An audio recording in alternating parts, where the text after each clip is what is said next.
dijeron que no van a poder estar.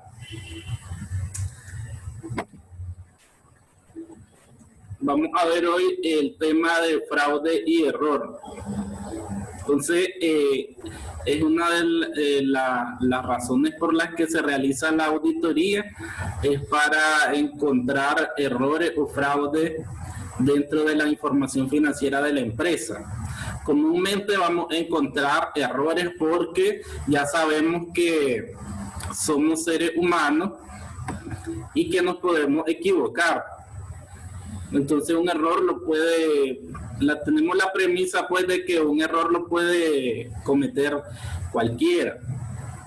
Ya lo más pesado, lo más difícil es que exista un fraude dentro de una empresa, porque ya ahí se refiere a un daño lo que pasa es que el fraude es intencional, porque es una persona que intencionalmente quiere sacar un beneficio de la empresa. Por eso es que en la clase de control interno se ven las áreas que son más propensas a sufrir un fraude, y por eso vemos foco rojo la parte de el efectivo, y por eso es que muchos trabajos de monografía se van sobre los controles internos en el efectivo o el inventario, que es lo que se puede perder dentro de la empresa. Se puede perder el dinero físico y se puede perder el inventario o los activos fijos.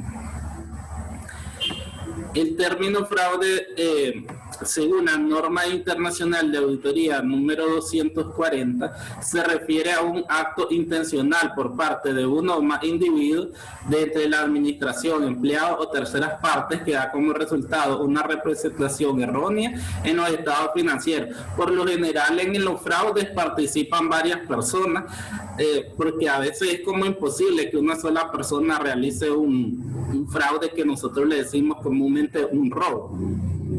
Entonces tienen que haber aliado dos o más personas para poder cometer el fraude o el robo.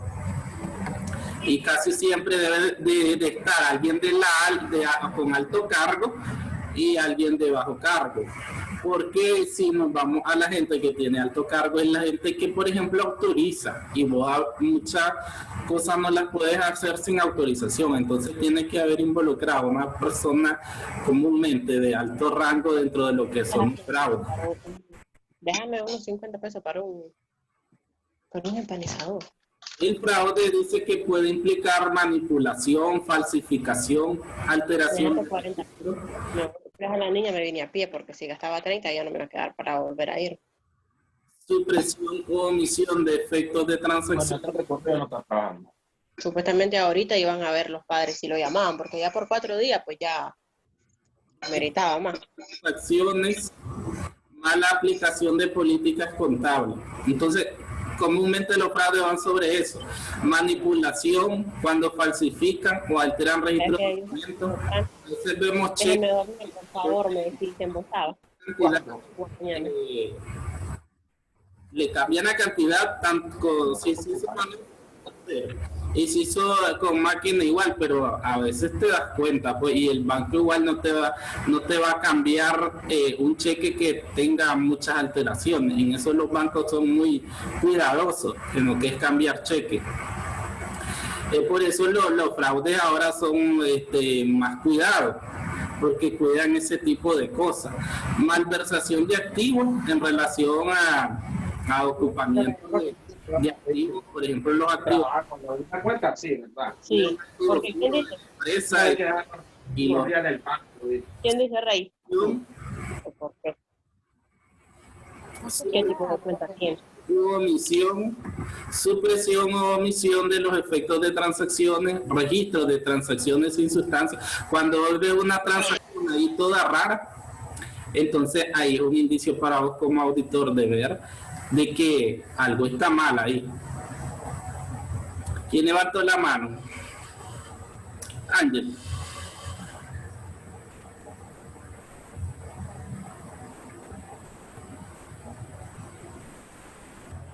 Dígame.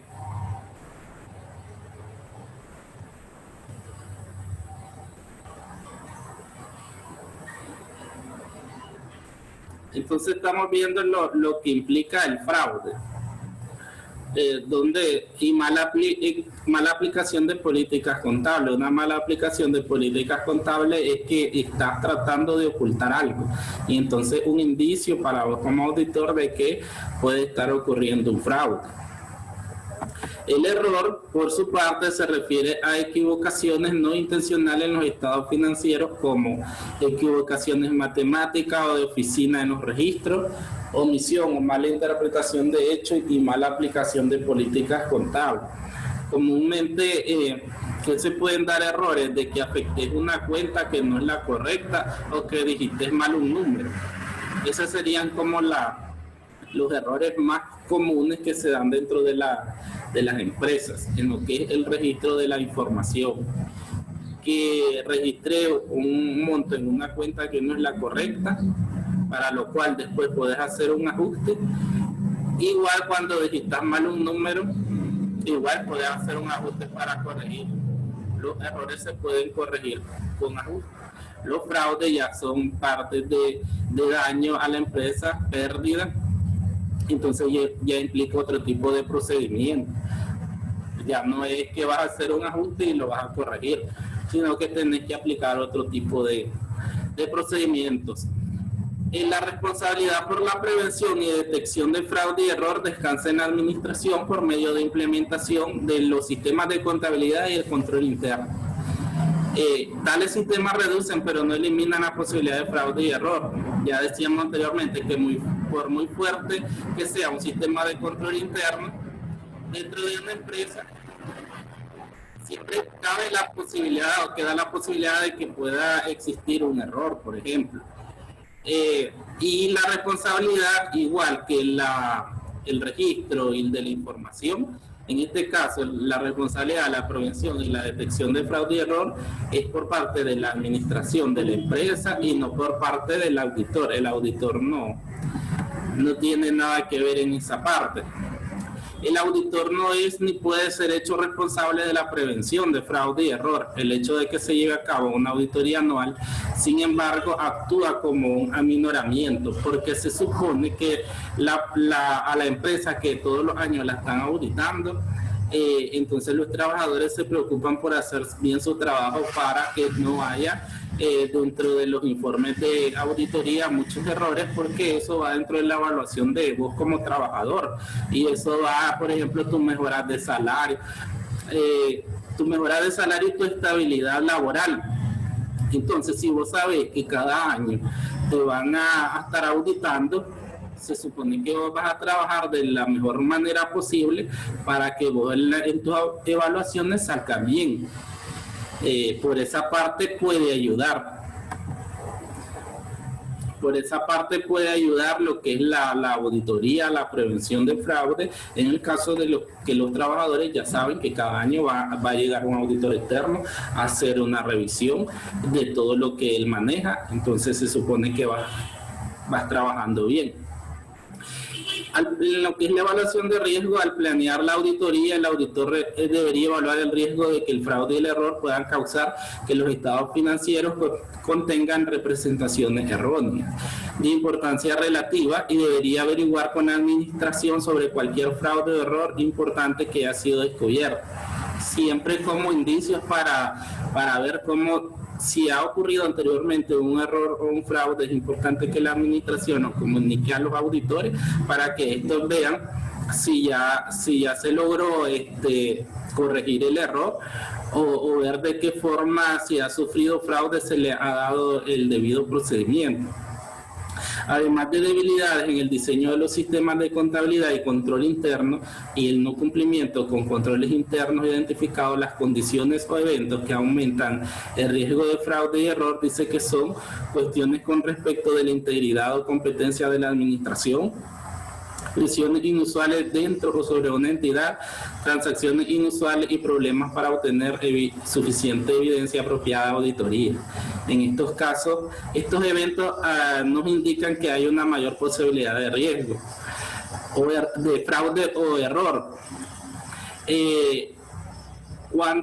Qué tan competente es la administración, porque vemos que muchas veces en algunas instituciones hay gente gerenciando, administrando, que no tiene lo suficiente competencia para hacerla. Entonces, ¿qué tan capacitada está esa persona para poder administrar un negocio? Si no sabe nada de negocio, entonces nosotros podemos deducir que va por mal camino esa empresa. Presiones inusuales dentro de una entidad, por ejemplo, cuando te presionan por obtener ganancias, transacciones inusuales, siempre que haya una transacción rara, ahí tenés que ver por qué está pasando por qué se está dando esa situación. Problemas para obtener suficiente evidencia cuando las personas vos solicitas dentro de los requerimientos información y la empresa, los trabajadores de la empresa son reacios a darte la información. Entonces ahí vos podés ver que algo están ocultando porque no quieren entregar toda la información. Basado en la evaluación de riesgo, el auditor debe diseñar procedimientos de auditoría para obtener certeza razonable de que son detectadas las representaciones erróneas que surgen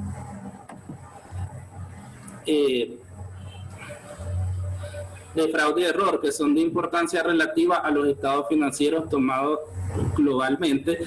El auditor busca suficiente evidencia, apropiada auditoría, de que no han ocurrido fraude y error que puedan ser de importancia para los estados financieros, o que si han ocurrido, el efecto del fraude esté reflejado en forma correcta en los estados financieros, o que el error esté corregido. La probabilidad de detectar errores ordinariamente es más alta que la de detectar fraude, ya que el fraude ordinariamente se acompaña por actos específicamente planeados para ocultar su existencia. Es lo que decíamos al principio de que el fraude es un acto intencional, porque la persona está planeando cómo dañar a la empresa y lo hace con un juicio de forma premeditada, es decir, todo lo planeó y de una forma de que nadie rastree cómo hizo ese fraude dentro de esa empresa. Muchas veces tenemos casos estadounidenses de empresas grandes donde ni las firmas de auditora pudieron ver dónde estaba el fraude, y en algunos casos las firmas de auditoría eran cómplices de las personas que estaban haciendo el fraude. Entonces después vinieron demandas por parte del Estado contra la firma de auditores, porque en algunos casos eran cómplices de las malas transacciones que se daban en la empresa. En auditoría yo les di en el examen, el primer parcial, el caso Enron, donde ahí veíamos grandes fraudes por parte de esa empresa que quebró, que hubo suicidios y todo. Fue el de los casos más sonados en Estados Unidos de fraudes en una empresa, y donde vemos incluida o sea, todos los años había una firma auditora haciendo auditoría, y como esa firma de auditora nunca dijo esta empresa va por mal camino, con pérdidas y haciendo este tipo de transacciones ilegales. Una auditoría está sujeta al riesgo inevitable de que algunas representaciones erróneas no sean detectadas, aun si la auditoría está propiamente planeada y desempeñada de acuerdo con la NIA. Si se recuerdan, este párrafo lo dejamos en la carta de oferta técnica y económica y en la carta de compromiso. O sea, siempre el auditor deja ese párrafo de que algunas representaciones no puedan ser detectadas por muchos procedimientos de auditoría que realicé. Decíamos anteriormente que también cuando las empresas son muy grandes, vos no podés revisar todo porque es demasiado tiempo, entonces tenés que basar tu trabajo en muestreo. Y al no revisar toda la información, ahí cabe la posibilidad de lo que no revisaste, ahí puede existir el error. Por eso es que vos siempre vas a dejar dentro de la carta de oferta técnica y económica y la carta de compromiso ese párrafo. El fraude más alto ahí no vuelve a repetir lo mismo, el riesgo de no detectar representaciones erróneas resultante de fraude es más alto que el riesgo de no detectar una representación errónea resultante de un error. Es más fácil encontrar un error por la información o lo que ya sabemos nosotros acerca de contabilidad que encontrar un fraude, porque el fraude ya es bien planeado y se supone que la persona que se atrevió a hacer un fraude es porque estudió con antelación todo el proceso, cómo se iba a manejar y de qué forma no se iba a dar cuenta los dueños de esa empresa de que estaba robando. A menos que la auditoría revele evidencia, en contrario, el auditor tiene derecho a aceptar las representaciones como verdaderas y los registros de documentos como genuinos. Sin embargo, de acuerdo con ANIA, objetivos y principios generales que gobiernan una auditoría, el auditor debe planear y desempeñar la auditoría con una actitud de escepticismo profesional, reconociendo que pueden encontrarse condiciones o eventos que indiquen que puedan existir fraude o error. Entonces, una parte fundamental de los auditores de tener ese escepticismo de no creer todo lo que te dicen. Vos siempre tenés que ser objetivo y realizar tu trabajo con el mayor profesionalismo para poder examinar bien esa información y poder decir si hay o no hay un fraude o error. O sea, si todo está bien dentro de esa empresa y vos dentro de tu dictamen das una opinión positiva, es porque verdaderamente vos sabes que todas las operaciones y las transacciones de esa empresa están correctas. O sea, no podés dudar, no podés tener dudas, porque se supone que vos como auditor ya hiciste todos los procedimientos de auditoría necesarios para vos tener esa certeza razonable de que todo está correcto ahí. Y eso se traduce, ya decimos después, en la reputación, en la fama, que es lo que venden las firmas de auditoras al vender un servicio y no un producto. Entonces, tu experiencia trabajando con grandes clientes y haciendo buenos trabajos es lo que te va a dar el éxito como firma de auditores. Mientras que la existencia de sistemas de contabilidad y de control interno reducen la probabilidad de representaciones erróneas resultantes de fraude y error, siempre habrá algún riesgo de que los controles internos dejen de operar según fueron diseñados. Y vuelve a lo mismo que siempre, por muy fuerte que tenga el sistema de control interno implementado dentro de la empresa, siempre cabe la posibilidad de algún fraude o un error. Dice que aún cualquier sistema de contabilidad y control interno puede ser poco efectivo contra el fraude que implica colusión entre empleados o el fraude cometido por la administración. Ciertos niveles de administración pueden estar en posición de sobrepasar los controles que prevendrían fraudes similares por otros empleados. Por ejemplo, dando direcciones a sus subordinados a registrar incorrectamente las transacciones. Vamos a que lo que les estaba diciendo, que por lo general en los fraudes está siempre una persona de alto rango o cargo, porque son las personas que tienen toda la parte de control, de autorización. Entonces tiene que estar incluida una persona de ese tipo dentro de un fraude, porque vos por sí solo no podés obtener no podés autorizar, por ejemplo, unas cuentas bancarias. Una transacción no la podés hacer vos solo cuando hay varias personas que se fue al banco a aprobarla.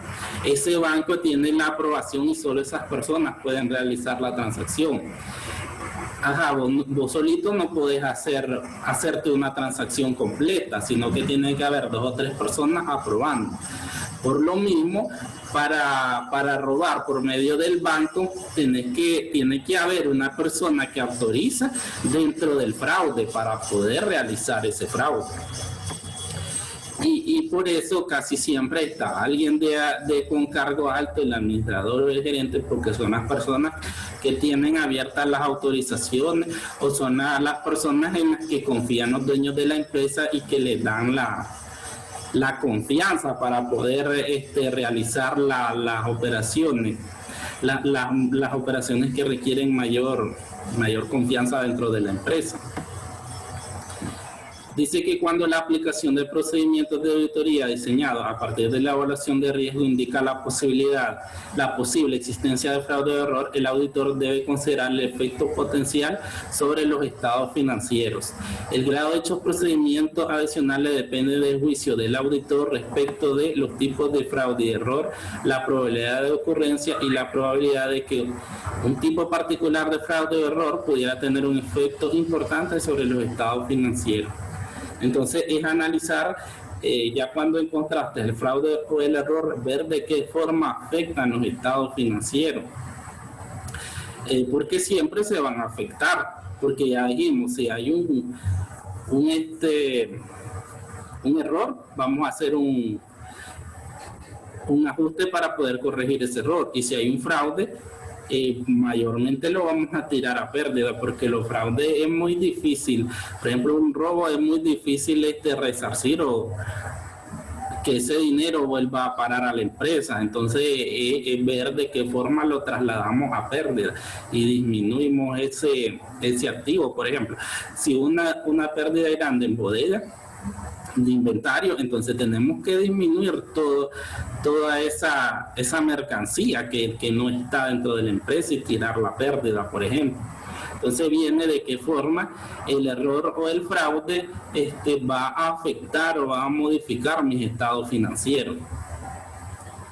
Los reportes de fraude y error dice que a la administración es el auditor que debe comunicar los resultados a la administración tan pronto sea factible. Si el auditor sospecha que puede existir fraude, aun si el efecto potencial sobre los estados financieros no sería de importancia relativa, o realmente se encuentra que existe fraude o error importante.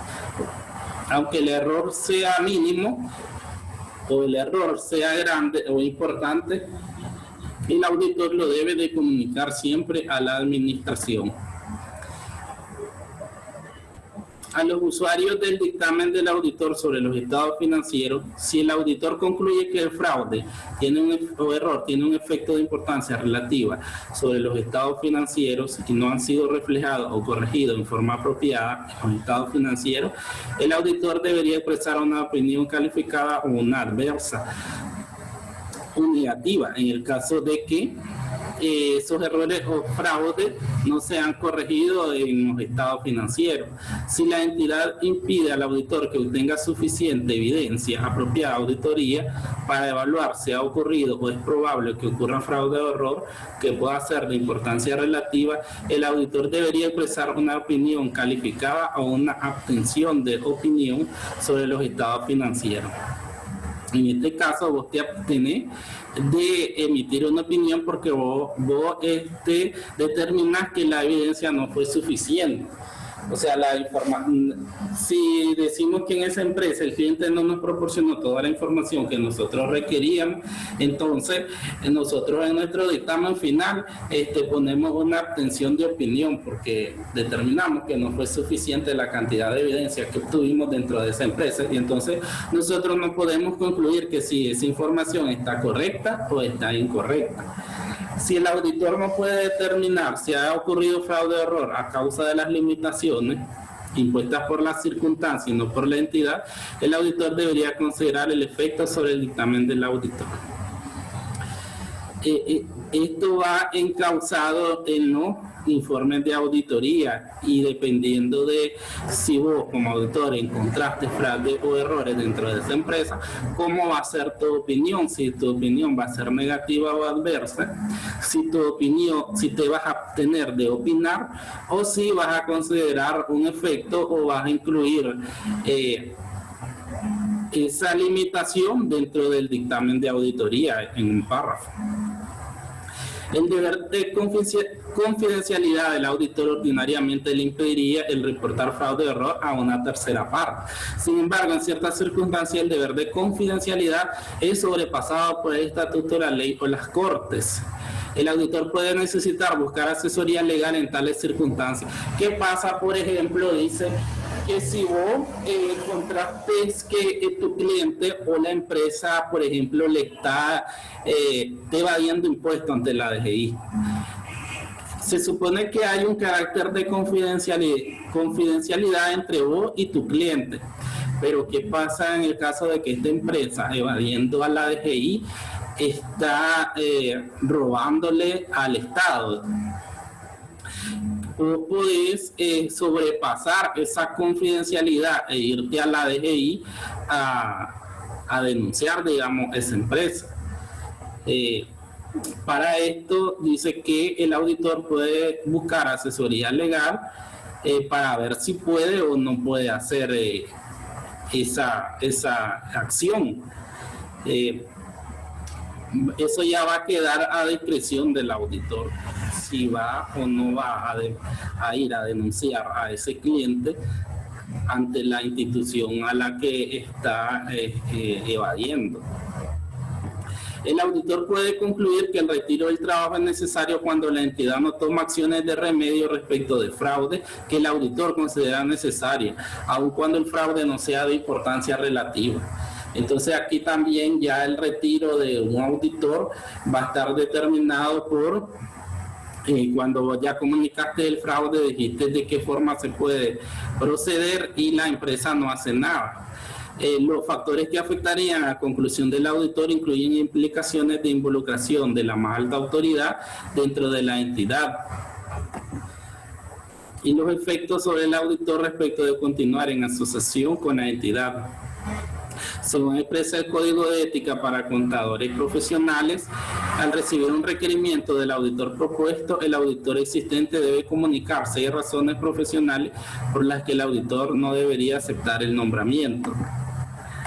El grado al cual un auditor existente puede discutir los asuntos de un cliente con un auditor propuesto dependerán de si se ha obtenido el permiso del cliente para hacerlo y de los requerimientos legales o éticos que aplican en cada país relativo a dicha revelación.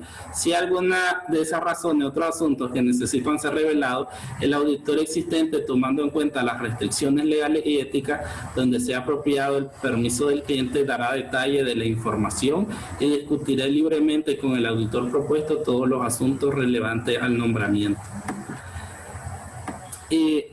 Al final viene un apéndice de ejemplos que aumentan condiciones o eventos que aumentan el riesgo de fraude o error. Primero dice que están las cuestiones respecto a la integridad o a la competencia de la administración. Al principio vimos que estaba enumerado y entonces ahora segrega cada una de ellas. Primero, la integridad y la competencia de la administración dice que si la administración está dominada por una persona y no hay un consejo o comité de vigilancia, entonces ahí ese tipo de eventos nosotros podemos ver que aumenta el riesgo de un fraude o un error. Cuando la administración es solo una persona y no hay detrás nadie vigilándola. Hay una estructura corporativa compleja y donde esa complejidad no debe estar justificada en empresas donde son muy burocráticos, por ejemplo, donde solo una persona maneja todo y solo a esa persona hay que pedirle autorización. Hay una continua falla para corregir debilidades importantes en el control interno. Hay un alto porcentaje de rotación de personal. Hay una importante y prolongada escasez de personal en contabilidad. Hay cambios frecuentes de asesoría legal o de auditores. Entonces, todos esos indicios aumentan el riesgo de que exista un fraude o un error dentro de esa empresa. En el segundo aspecto, sobre las presiones inusuales sobre una entidad, dice que si la industria está declinando y las fallas están aumentando, si hay un capital de trabajo inadecuado debido a ganancias decrecientes, la calidad de las utilidades se deteriora, la entidad necesita una tendencia a la alta de las ganancias para soportar precio de mercado, la entidad tiene una inversión importante en una industria, la entidad depende fuertemente de uno o unos cuantos productos o clientes, presión financiera sobre altos directivos y se ejerce presión sobre el personal de contabilidad para que complete los estados financieros en un tiempo corto. En lo que se refiere a transacciones inusuales, ahí podemos ver transacciones inusuales especialmente cerca del fin de año que tienen un efecto importante en las utilidades. transacciones o tratamientos contables complejos, transacciones con partes relacionadas, pagos de servicios que parecen excesivos. Ese es un indicio de que ahí puede haber un fraude o un error. Problemas en la obtención de suficiente evidencia. Podemos ver ahí registros inadecuados, por ejemplo, archivo incompleto, excesivo ajuste a libro y cuenta, transacciones no registradas de acuerdo a los procedimientos, o sea, una contabilidad con mucho ajuste, ahí puede haber un riesgo de un fraude o un error. Documentación inadecuada de transacciones como falta de autorización apropiada, documentos soportes no disponibles, alteración a documentos.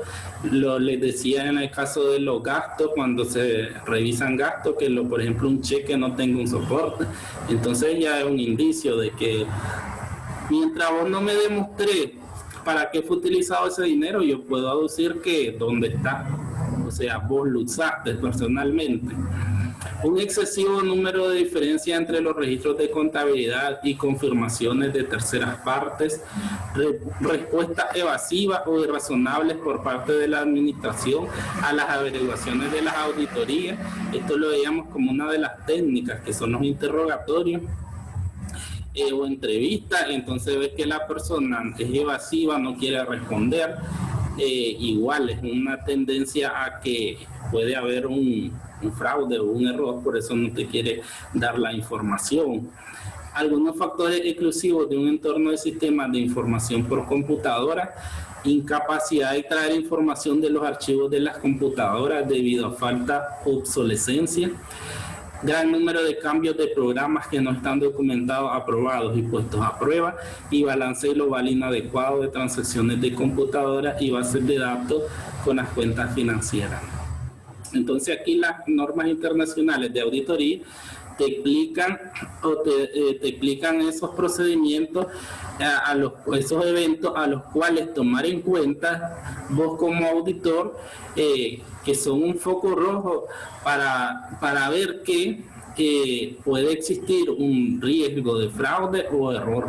Entonces, dentro de todos estos eventos, en cuanto vea uno de estos eventos, indica que ahí puede haber un riesgo de fraude o error, y es necesario que le des mayor atención en tu trabajo de auditoría. De eso se trata el tema de hoy, de los fraudes y los errores dentro del trabajo del auditor. ANIA 240, que es uno de los principales objetivos de una auditoría. O sea, el objetivo principal es examinar la información financiera para determinar si hay fraude o hay errores. El fraude es el acto intencional, porque es la persona que ya planeó y está con una intención de obtener un beneficio de la empresa, en este caso dinero. Y el error son la no intencional, porque se refieren a equivocaciones. Y como decía al principio, todo el mundo puede cometer un error. Y los errores los vamos a corregir por medio de ajuste. Pero siempre se tiene que informar pues a la gerencia, en este caso, cuando vayas a hacer un ajuste, para que el ajuste sea aprobado.